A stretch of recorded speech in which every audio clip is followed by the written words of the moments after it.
ข้าพเจ้าชื่อว่าเพชรมณีภาคบ้านมาเมื่ออายุ12 ปีคืนนั้นตลอดคืนเดินทามกลางสายฝนจนลืมว่าแสงแดดที่สวยงามนั้นมีหน้าตาเป็นอย่างใด42 ปีผ่านมาบางครั้งข้าพเจ้าจะถามตัวเองว่าการบรรยายถึงชีวิตภาคบ้านของข้าพเจ้านี้จะบ่เป็นเรื่องซ้ำซากบ่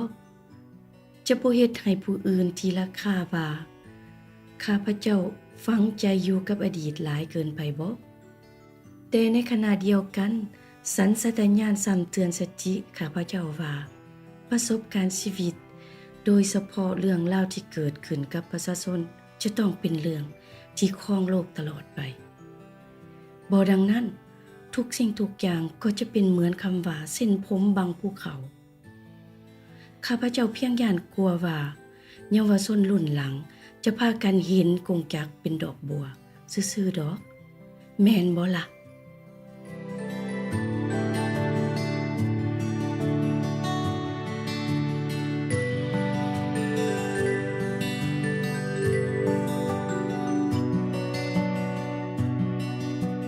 อืมวันที่2 ธันวาคม 1975วันสร้างตั้งระบอบใหม่วันโค่นล่มระบอบเก่าอันเน่าเหม็นว่าซั่นพอดี42 ปีผ่านมาแล้วจื้อได้บ่ไอ้แก้วไผสิบ่จื้อเนาะระบอบใหม่หลายจนประชาชนแตกตื่นเฮ็ดให้ลูกพัดพ่อพัดลูกผัวพัดเมียพัดผัวแตกกระจัดกระจายกันไปทุกแห่งหนประชาชนเอาตัวหลบหนีจากบ้านเกิดเมืองนอนอย่างหลวงหลายเป็นครั้งประวัติการผู้โชคร้ายก็เสียชีวิตตามลำแม่น้ำคองเรื่องนี้ยังประจักษ์ตาเท่าทุกวันนี้อยู่นะชะตากรรมของบ้านเมืองเฮายังพอของอ้ายเองก่อนไปสัมมนายังสั่งอ้ายว่า2 เดือนหา6 เดือนพอจะกลับดอกลูกว่าซั่นอ้ายยังจื้อสีหน้าของพ่อที่แสดงออกถึงความจริงใจอยากจะร่วมพัฒนาประเทศเชื่อในความถูกต้องปรองดองชาติแต่มันบ่ได้เป็นไปตามว่าหันติเบิ่งแต่เจ้าชีวิตแน่นี่ล่ะเพิ่นว่าความจริงเป็นสิ่งประหลาดและโหดร้ายกว่านิยายอีกจังซั่นแหละน้องจังบอกสอนลูกเรื่อยๆบ่ให้เขาลืมว่าเฮานี่มาจากไสเป็นหยังเฮาจึงมาอาศัยอยู่ต่างประเทศเอ้าไอ้แก้วมื้อนี้เฮามาไต่ทูปไต่เทียนอุทิศแก่ดวงวิญญาณของเพื่อนร่วมชาติที่ได้รับเคราะห์กรรมในสมัยนั้นตลอดถึงปัจจุบัน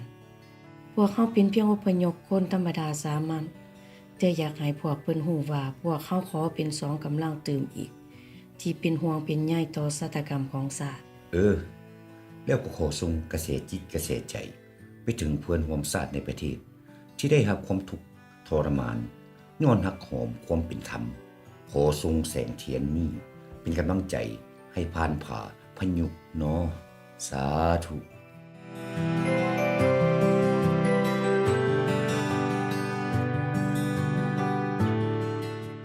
ไอ้แก้วฮู้บ่น้องบอกสอนลูกเสมอว่าค่าของคนเฮานี่ขึ้นอยู่กับว่าเฮานี่สิเห็นใจผู้อื่นเพียงใดเฮาสิมีความเมตตาต่อผู้อื่นเพียงใดและเฮานี่สิมีบุญคุณกับผู้อื่นเท่าใดสรุปแล้วก็แม่นการเคารพสิทธิมนุษย์หั่นตะวะน้องเคยได้รับความเมตตาเมื่อเข้าอยู่ศูนย์อพยพชีวิตอพยพมันลำบากยากแค้นเพียงใดเขาทิปนึงปันกันกิน10 คนการแบ่งปันและความสามัคคีเฮ็ดให้เฮาฮู้ว่าเฮาบ่ได้อยู่โดดเดี่ยว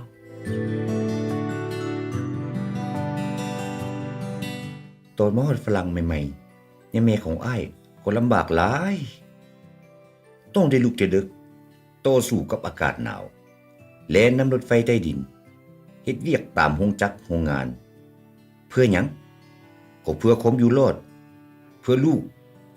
เพื่อส่งเสริมให้ลูกได้ได้เรียนได้ดิบได้ดีพวกเราก็มีความสุขดีย้อนว่ามีอิสรภาพคือสิแม่นพวกลูกเขานัดเฮาไปกินข้าวนอกฉลองมาสเตอร์พุ่นตัวลูกอ้ายนะ อ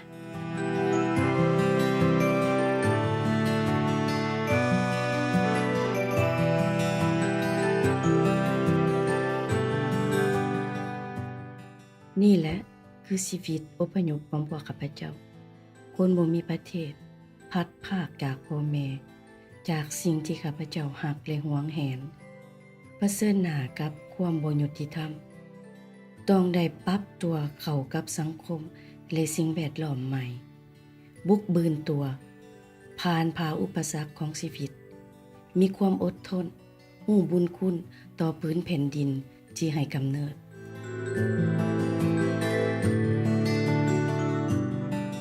กระทำในสิ่งที่อยากกระท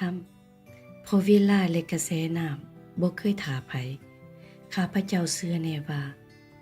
คุณความดีต้องมีผลดีตอบสนอง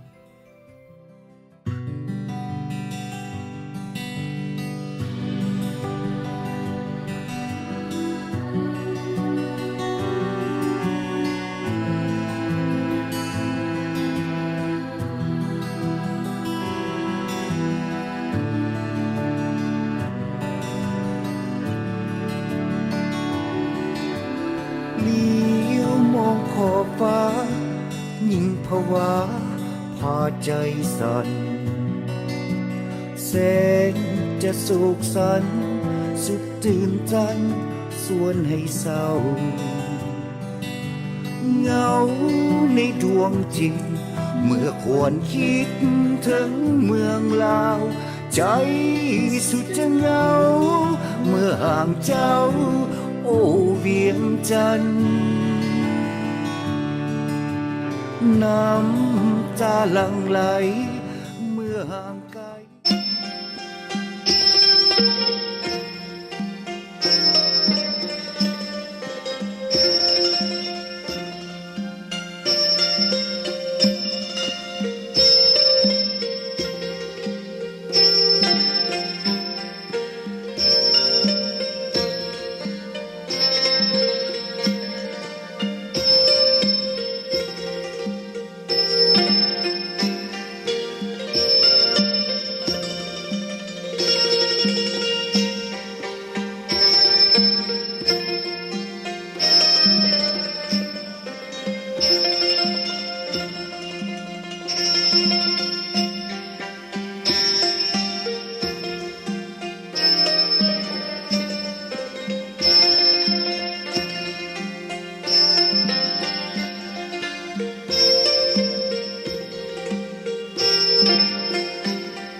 ฝังเศที่เห็นเป็นทินสวยงามทั่วแดนและแคว้นเขตทามใสจะงามเท่าเสบางเฮียงน้ำใสยิ่งเหลือ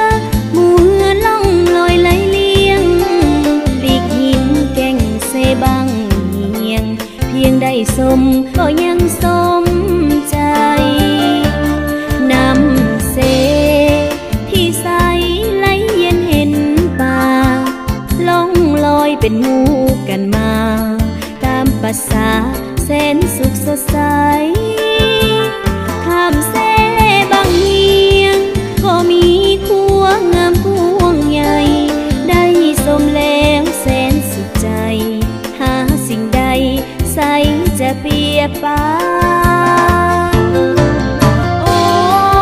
น้องเสบางเฮียงนี่เอ่ยแสนงามเกินจะเปรียบเปยสุดจะเอ่ยความหมายของมันธรรมศา